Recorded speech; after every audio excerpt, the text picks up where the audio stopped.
Hi అండి, నేను మీ సీత. ఈరోజైతే మైదాపిండి బజ్జీలు అయితే వేద్దాం అనుకుంటున్నానండి. ఒక కప్పు మైదాపిండి, ఒక కప్పు మజ్జిగనండి. ఇదిగోనండి మజ్జిగ. అందులో సాల్ట్ వేసుకుని సోడా వేసుకున్నానండి. సోడా వేసుకుని బాగా కలుపుకోవాలండి. ఒక స్పూన్ అయితే ఆయిల్ కూడా వేసుకుందామండి. వేసుకుని బాగా కలిపేసుకుందామండి.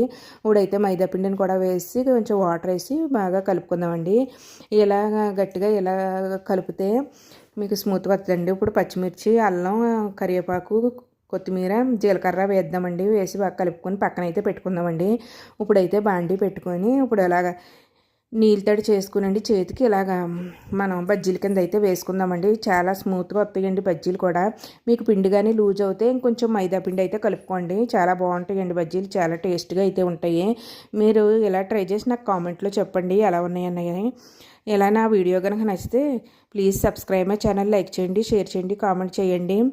బాయ్ అండి, నెక్స్ట్ వీడియోలో కలుసుకుందాం.